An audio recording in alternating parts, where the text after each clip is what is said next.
Assalam-o-Alaikum wa rahmatullahi wa barakatuh. So this is our new book named Qasas-Un-Nabi, and before starting a new book, as a Muslim, we need to pray Allah to do a 2 rakat salah for the ease of that book and that course, as well as to send some sawab to the writer of this book who wrote these precious books for us to learn and study and get benefit from this. So it is very necessary for us. So before starting any new book, we must do salah, do prayer for Allah to make that book easy for us and beneficial for us. So this is the book of Qasas-Un-Nabi, written by Hazrat Maulana Sayyid Abul Hasan Ali Nadvi, who is one of the most intelligent and a very famous scholar in all over the world, as he was known for his ideas, his writing skills, as well as his understanding of Islam. So he was known as a mufakkir Islam, means someone who knows Islam very well. So he wrote this book for the children of a very small age who can easily able to learn Arabic, a very beginning of Arabic, as well as they were interested in learning stories. So when the Maulana saw that the children are reading stories of a cat and mouse, dogs, so he thought that in this age where the children must know about their prophets, about their religion, instead of this they are reading some books which having animals in it, and they are all just for fun. So he wrote these books for the children, especially for the children, by which they can also get interested in stories books, as well as they might will inform as they will be known, and they can easily able to know and find out what the stories of Prophet comes in Quran. So in this book, especially this is written for the children only, but this is also used in Arabic Islamic Institute as the beginning of Arabic book. So the method of this book is that when I will teach you, I will just revise you all of the rules and regulations which you have learned in the Ilmun book. So we will go very slowly with this book. So in one day we will might solve 1 or 2 sentence or 3 sentence, but not more than 3 sentence, inshallah. We will only solve 1, 2, 3 sentence, minimum 1 sentence and maximum 3 sentence per day in each video. So this will help us to revise all the things which we have learned in Ilmun and Ilmus Sarf. And also you haven't learned much in the Ilmus Sarf. There are a lot of things which is left in Ilmus Sarf, so I am trying to teach you Ilmus Sarf also after that, inshallah. So let us start. So here it's a man kasaral asnam. So it doesn't have any Arab, so let me write Arab for you, because it's the starting. So this is very good for me to write the Arab here. Okay, man kasaral asnam. Let me copy this.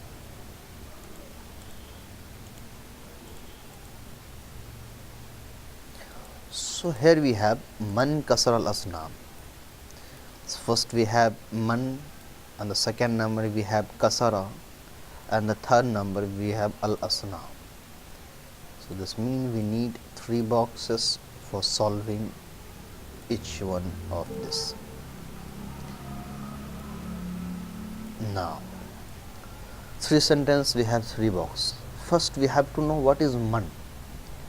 In Arabic language we know that there are 2 types of man. One man as man isme mausul, and the other man is for questioning. So how to recognize which of the man is used here? A man which is for questioning and a man which is used for isme mausul. Simply you can able to find out by seeing the last of the sentence, because here after asnam we have question mark.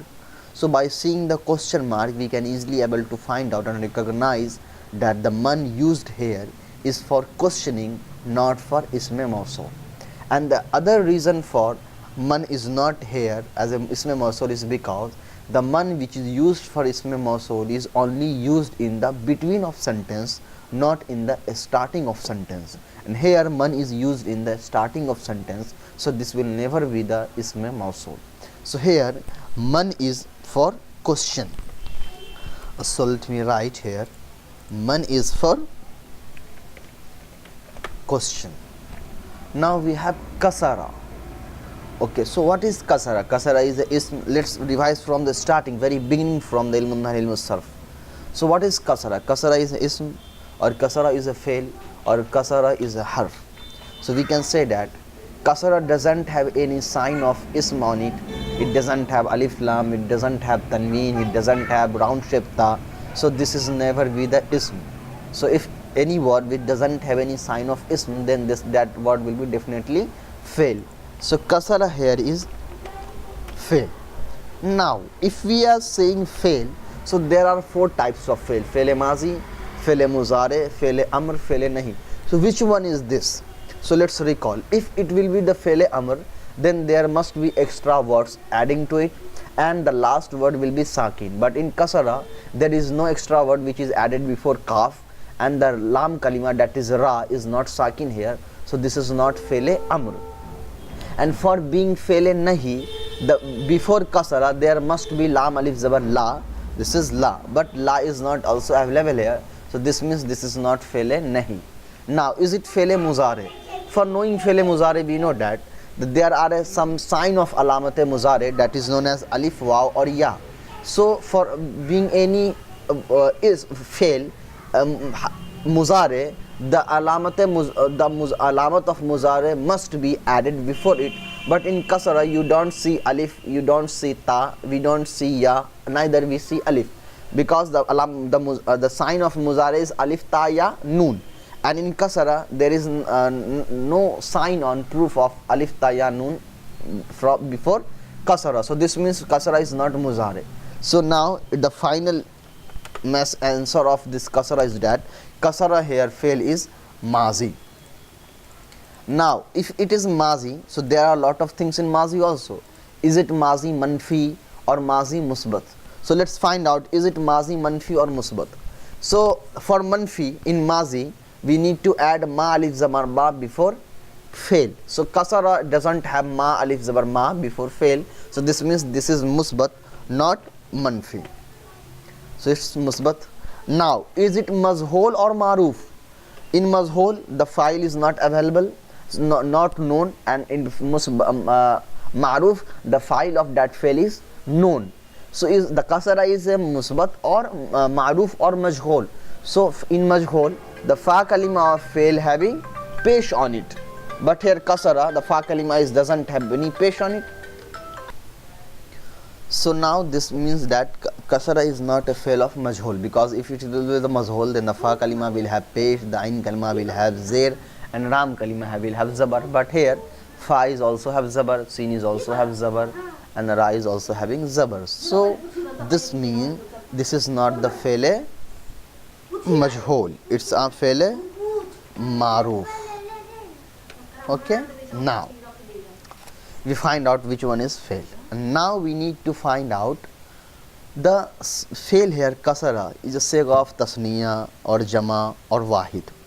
So we know that for sega of tasniya in mazi we need to add alif in the ending of lam kalima, and for making jama we need to add waw alif in the ending of lam, after ending of lam kalima. So in kasara it doesn't have alif, or not it have waw or alif. So this means this is the sega of wahid, not the sega of tasniya and jama. So this is the sega of wahid. Okay, now we need to find out, is it the sega of muzakkar and muannas? So we know that there are some sign of muannas in fail.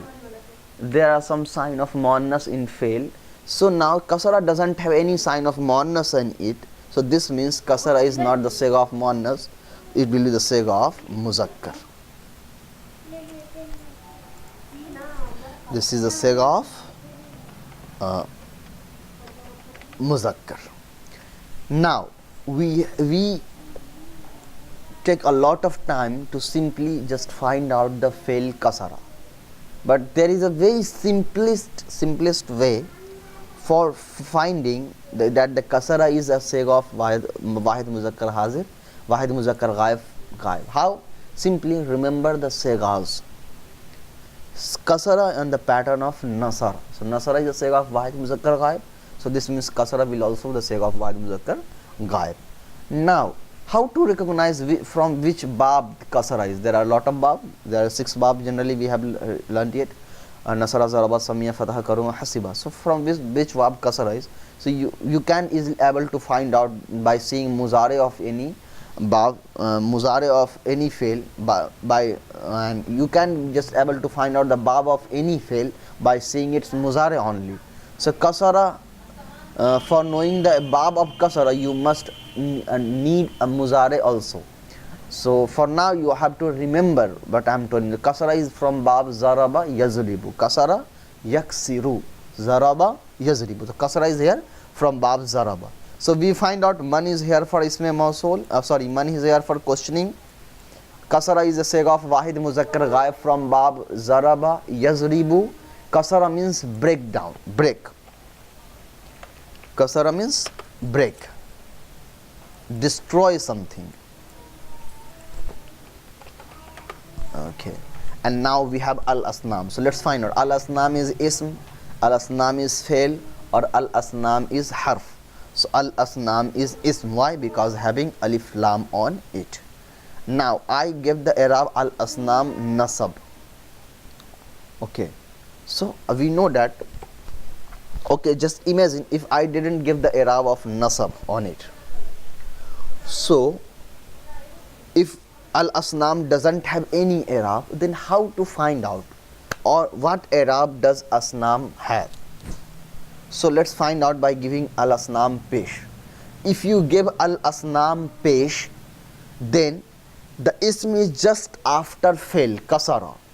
We know that the ism having pesh on it and it just comes after kasara and fail, then it must be file. So in that case, if you give al-asnam pesh, then asnam is just after kasara fail, then this means the al-asnam will be the file of kasara. So what will the translation? Who idols break. So this will be the wrong translation. Why? Kasara, man means who, kasara means break, and al-asnam is the file of kasara. So here you are asking who is the breaker of breaker, and you are also telling that al-asnam is the breaker. So the translation is completely wrong here. Why? Because you are making al-asnam the file of kasara. So this means the breaker is al-asnam, and you are also asking here who will break. So there are the 2 parts of the sentence here. The first, you are asking about the breaker, and then you are also telling that the breaker is al-asnam. So this is the wrong translation. Why? Because you made al-asnam fail. That's why I gave al-asnam nasab, zabar on it. Okay, we have also one i'rab left, that is zair. Why we can't give zair to al-asnam? Because we know that there is only 2 reasons for being any ism to zair: having harf jar before it, or being muzaf ilay. Al-asnam doesn't have harf jar on it, and it neither be muzaf ilay, because before al-asnam there is no sign of muzaf. Okay, so I gave al-asnam zabar. Zabar, we know that maf'ul will always have zabar on it, nasab on it. So when I gave al-asnam zabar, this means al-asnam become maf'ul. So if al-asnam become maf'ul, we know that what is maf'ul? The fail of something happened on any ism is known as maf'ul. So then in that case, the work kasara done on al-asnam. Now here, al-asnam is not the file, but al-asnam is the maf'ul on which the kasara work is done. So now let's see the translation by making al-asnam maf'ul. Man, who, kasara, break, and what break? Al-asnam. So the breaking things is done on al-asnam. So who broke the idols? Who broke the idols? So here al-asnam is maf'ul, kasara is a fail, and man is the questioning. Who broke the idols? Who is responsible for breaking the idols? So we find out first we have completed our first sentence, that is who broke the idols here. Now let's find out the second sentence.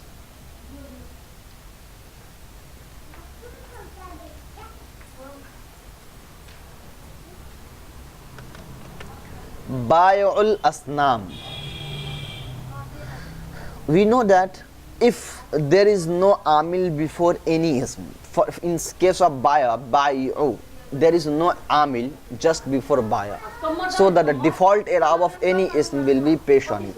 So bay'u doesn't have any amil who gave zabar or gave nasab, so in that case we will give bayo to the default i'rab, that is pesh on it. So bayo will have pesh on it, okay, and what will be the i'rab of al asnam? So just leave the al asnam. Why al bayo doesn't have alif lam on it? Okay, in book if you look here, a bayo doesn't have alif lam on it. So there is only one reason for any ism which doesn't have alif lam on it, and that is being muzaf. Because we know that the muzaf doesn't have alif lam and tanween on it. So bayo doesn't have alif lam on it. This means bayo is muzaf, and if bayo is muzaf, then it will not have tanween on it. So instead of tanween, I am giving only one pesh. So if bayo is muzaf, then the ism just after muzaf will be muzaf ilay. So that's why I gave muzaf ilay zer. The bayo'ul asnam means bayo is here muzaf and al asnam is the muzaf ilay. Okay, now give me the translation. Sanam is al asnam is a jama and wahid is sanam, means idols, statues. The bayo'ul asnam, the seller of idols, seller of statues. Okay, now I think the first sentence is okay. I'm giving you the task. Just try to complete these two sentences and complete by my way. How I find out which one is ism, fi'l and harf. Then I find out the reason of why it's having the i'rab, and then I translated it. So you also have to translate. You also have to solve these two sentences by the same patterns which I done in this video. Assalamu-Alaikum wa rahmatullahi.